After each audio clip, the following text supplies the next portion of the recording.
Well, good morning. I'm joined today by our Lieutenant Governor, Jeanette Nunez, Florida DM Director Kevin Guthrie, and our Department of Children and Family Secretary, Siobhan Harris. We're now 48 hours after landfall. There are approximately 91,000 power outages reported throughout the state. There have been 476,000 accounts that have been restored since the storm hit the state of Florida. Counties with the greatest number of power outages are Taylor, Madison, Lafayette, Hamilton, Suwannee, Jefferson, and Dixie. Duke Energy has reported that 95% of all of its customers will be restored by tonight in Alachua, Dixie, Gilchrist, Jefferson, Lafayette, Levy, and Suwannee. And then 95% of all Duke customers in Taylor and Columbia will be restored by Saturday, and 95% of all customers in Hamilton and Madison by Sunday night. This is also important. A lot of those counties have electrical co-ops. Duke Energy, though, does serve as the transmission partner for many of those Big Bend cooperatives. I know those electrical cooperatives have indicated that they are accepting mutual aid, and so that aid is available. The state has made sure that we have the resources we need to be able to surge the personnel to be able to do it. I mean, you look at a place like Madison County, major power outages, a lot of poles knocked down. It's hundreds of poles probably have been reported, but we've got many thousands of people that can go. We've got the trucks, and we want to get the job done for folks. And so I fully anticipate that those cooperatives will be accepting that support, and we'll bring this in for as quick a landing as can be possible. Meal distribution, there are now 9 pods open for residents who are in need of food, water, ice, or tarps. 3 pods are in Suwannee County, 2 pods in Hamilton County, 1 in Madison, 1 in Taylor, 1 in Lafayette, and 1 in Jefferson County. Also, we have nonprofit groups like Operation Barbecue have set up meal distribution sites. Today, there are 7 locations across the impacted areas to get a hot meal, including locations in Live Oak, Perry, and Cross City. You can find pods and food distribution sites that are open by visiting floridadisaster.org/updates, floridadisaster.org/updates. We also are coordinating with the private sector throughout the state of Florida. All big box stores in the area are open. Some of them are running on generator power, but they are open. And so that is everything from Walmart to Publix to Winn-Dixie to Lowe's. We're also happy to announce that Walmart is establishing a one-stop shop for residents who need food, supplies, showers, laundry, etc. at the Walmart location in Perry. So there will have things like mobile showers, restrooms. They're going to be working with Verizon to bring charging stations to the local communities, and this will be helpful as some of these residents are weathering the power outages that I know people are working to remedy. The Department of Children and Families will be setting up a family resource center at Battlefront Ministries in Perry. They will have Hope Navigators, crisis counselors, and economic self-sufficiency staff. Florida Commerce will be authorizing and opening up the Emergency Bridge Loan Program to help businesses bridge the gap between the time a disaster hits and when other funding like insurance becomes available. That mobile center for Florida Commerce is going to be deployed to Horseshoe Beach, and they'll have staff available to help with some of those folks. I was able to go yesterday and meet with some of the business owners there that had really significant damage, and I think that it was a difficult situation, very raw. They had just gotten back into town yesterday, but we're going to have resources available to be able to get them back on their feet, and so we're proud of the quick response by Florida Department of Commerce. So we are. I'm going to be touring some of the other areas throughout the day, and I know Kevin and General Haas are going to also be out in other parts of the areas helping, continuing to assess what the needs are, and then delivering the relief as appropriate. Okay, we're going to hear from some other folks here, starting with our Lieutenant Governor. Well, good morning, and thank you, Governor. Because of your leadership and the dedication of so many individuals that have been working around the clock, Florida is indeed a national leader as it relates to emergency management, and I want to thank you for your work. Your commitment and dedication to the people of Florida has been stellar. And we have a lot to be proud of, as you heard the Governor mention, everything from restoring power to hundreds of thousands, making sure that we're cleaning roads and clearing them of debris so that people can access their communities, making sure that our vulnerable and our elderly are safe, and of course activating search and rescue efforts and to help those that are stranded or in dangerous situations.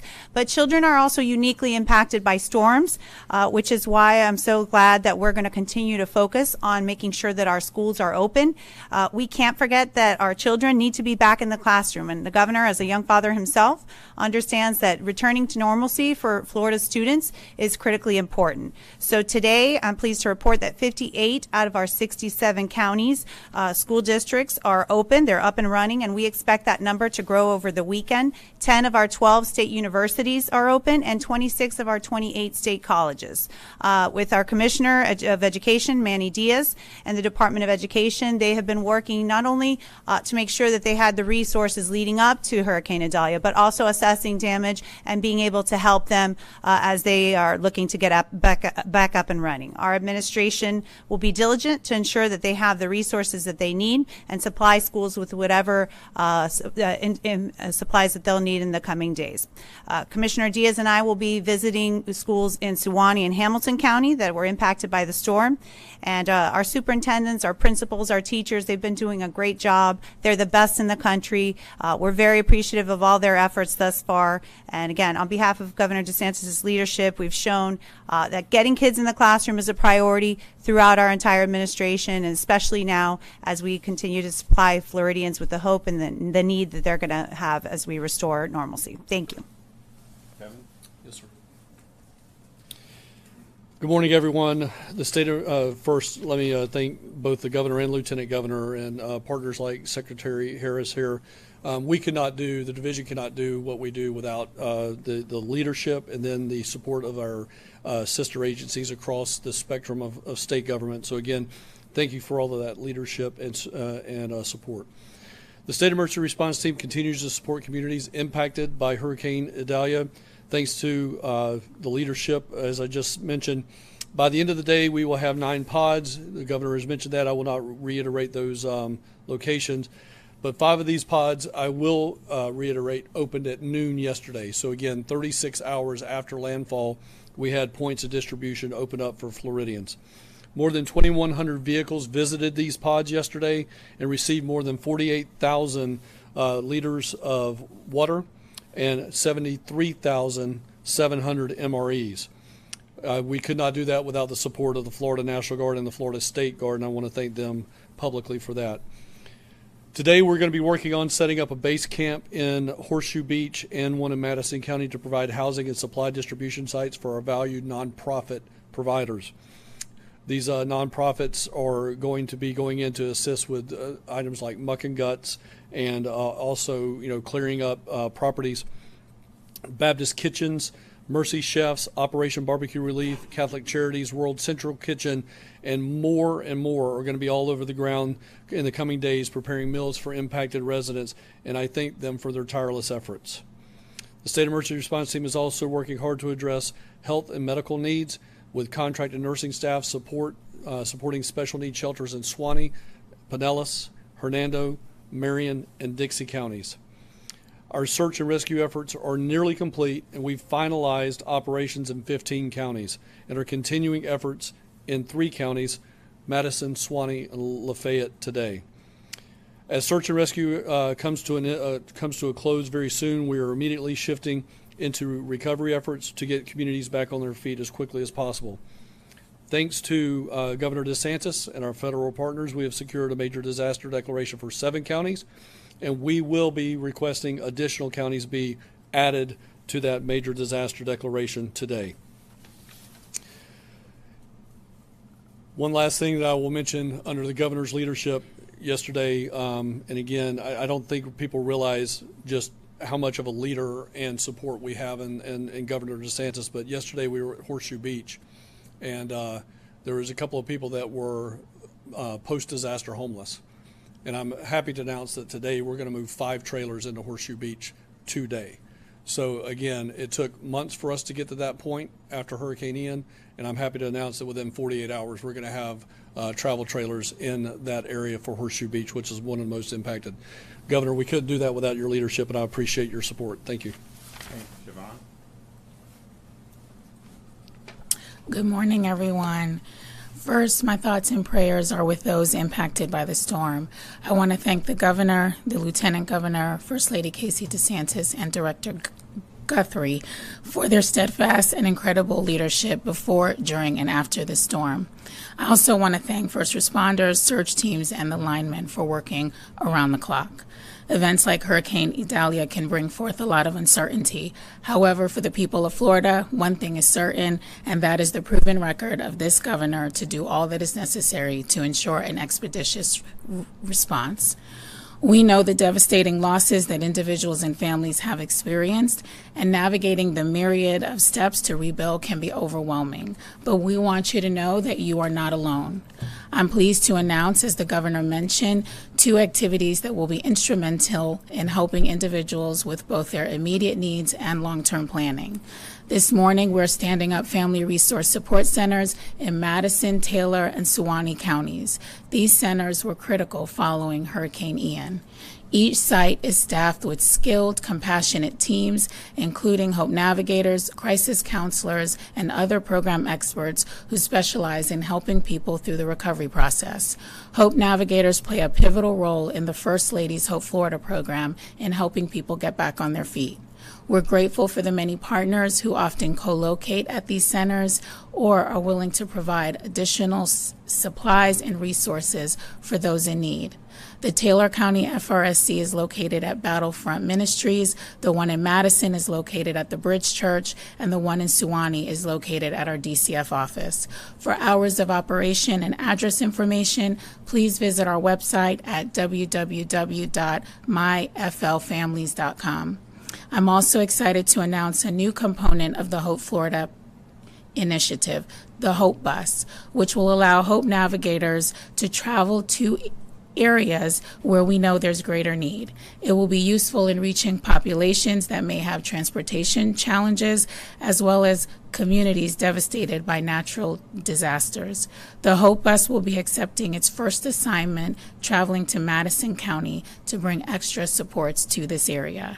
The Hope Florida initiative has truly been transformational. Today's deployment is an exciting announcement and a testament to the First Lady's ongoing commitment to support families with critical resources. The people of Florida are fortunate to have the governor, the lieutenant governor, the First Lady, and so many others in their corner, and the department stands ready to do all that it can. Thank you.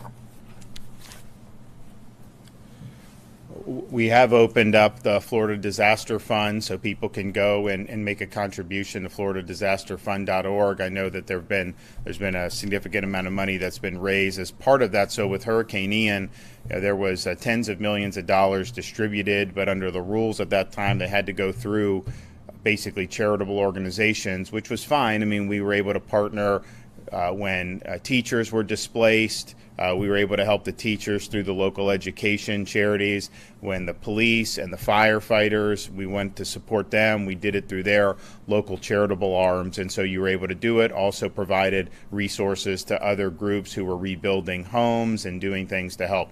So it was good. But the legislature has changed the structure of it so that and Kevin has set up a charity directly from the disaster fund, basically, that could go and help people directly, because there's so many different types of needs that someone may need something that one of these other established charities just may not be set up for. So that has still been pending for a while. IRS approval.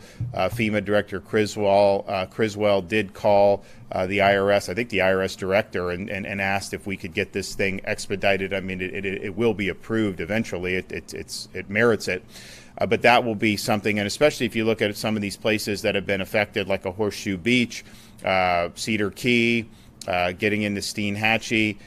These are, those are smaller coastal communities than maybe what we dealt with in Southwest Florida.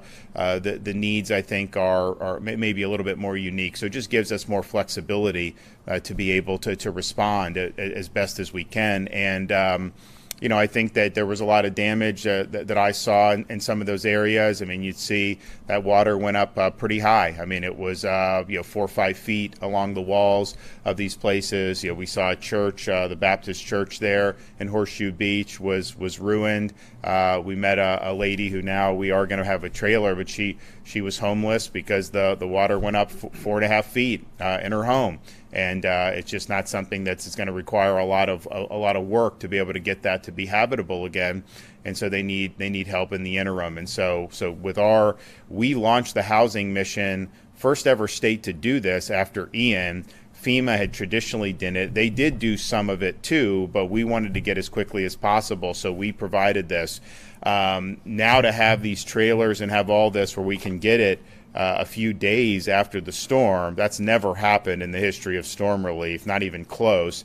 But it's important that we have that option, particularly where these communities are, because there's not a lot of hotels that would be available. After Ian, a lot of the people that were displaced, a lot of them were staying in hotels because Southwest Florida, I mean, there's a bunch of hotels. It's just every other block you could probably find a hotel. Well, that's not necessarily the same in Taylor County or Dixie County or some of these places. So having that option, I think, is really, really good, and it just shows that we lean forward on these things to try to solve problems when those problems arise. Okay, we're going to be going out doing some more site visits today, and look forward to being able to report hopefully some more progress as the day and week goes on. Governor, do you support the Biden administration's call for more money for the FEMA disaster relief fund? They're looking for $4 billion more dollars. How Washington handles all this stuff, I don't quite understand. I mean, in the state of Florida, we fund disasters ahead of time. So we have a fund that we created since I've been governor to be able to do this, because you hope you don't have them, but the reality is, I mean, these things just happen. So they just did a big budget deal and did not include that. They included a lot of money for a lot of other stuff. So hopefully, I trust our senators and congressmen, hopefully to be able to work it out in a good way. As governor, I'm going to be pulling whatever levers I can to be able to help folks. And so if that's the state, we're mobilizing all of our state assets. Private sector, we're leveraging that, and we will apply for whatever federal money is available. Talk about your reaction to having only part of your disaster request approved when, counties like Madison County, people are saying that the damage there is worse than what was expected. Madison was approved, though, wasn't it? No, sir, Madison. Okay, so what we anticipate, so we spoke with FEMA. We absolutely anticipate more counties being added. We are going to be asking for that. Same thing that happened with Ian. They added them. But certainly a county like Madison, I mean, they had 100% power loss. It's a county that has not necessarily faced these storms the way some of our other communities have. And so, yeah, I mean, they've got hard hits. So, but I think we're going to get that. I think that we will. Yep. What details can you share about the president's visit tomorrow? Do you plan on touring the damage with him? Do you guys plan to sit down and meet anywhere? I don't have details. We've been running through our paces and doing everything, and so I'm sure that they'll be working with Kevin's team about that. I mean, I will say just one thing that I did mention to him on the phone is where these communities, the hardest hit communities, it would be very disruptive to have the whole kind of security apparatus that goes, because there's only so many ways to get into these places. And so what we want to do is make sure that the power restoration continues, that the relief efforts continue, and that we don't have any interruption in that. And I know Kevin has relayed that, and I'm sure they'll be sensitive to that as well. We landed in Horseshoe Beach with a Black Hawk helicopter, and I mean, we were just in like a little sand field, like a sand dune almost. And there's only one way in and out of there. And so we want to make sure people are able to do that, and that the support continues unabated. All right, well, we will be back and have hopefully some more updates of some more progress today.